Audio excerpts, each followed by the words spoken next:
Feelings, भावना के दो पहलू हैं, एक सकारात्मक और एक नकारात्मक।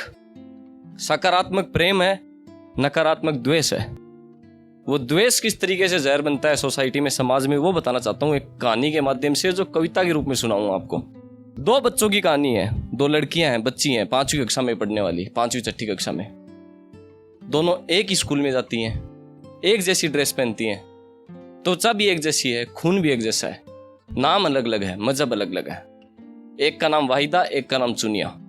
उनकी कहानी है कि एक ही टूक से रोटी खाती, एक ही चम्मच से सेवैयां, ऐसे प्रेम में बंधी थी वाहिदा और चुनिया।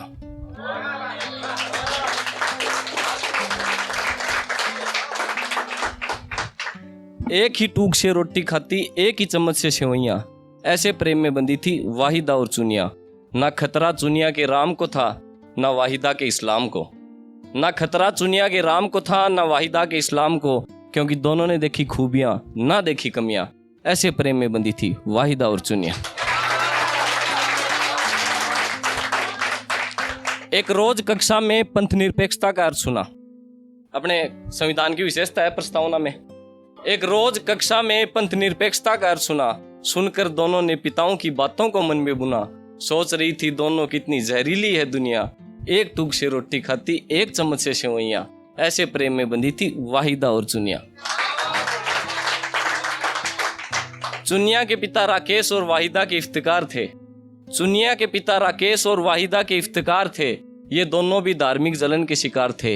एक रोज दंगे भड़क उठे, जल रही थी दुनिया, ना राकेश का घर बचा, ना इफ्तिकार की कुटिया। उस रोज वाहिदा से लिपट कर फफक रही थी चुनिया, एक टूक से रोटी खाती, एक चम्मच से सेवैयां, ऐसे प्रेम में बंधी थी वाहिदा और चुनिया। किसी का घर किसी का खेत जलाई संगार में, धर्म के अंगार में। किसी का घर किसी का खेत जलाई संगार में, वाहिदा और चुनिया भी मृत पड़ी थी बाजार में। किसने खोया किसने पाया इस धर्म के व्यापार में, क्या पाया धर्म से राकेश और इफ्तिकार ने। चंद रुपए का मुआवजा दे दिया सरकार ने, चंद रुपए का मुआवजा दे दिया सरकार ने।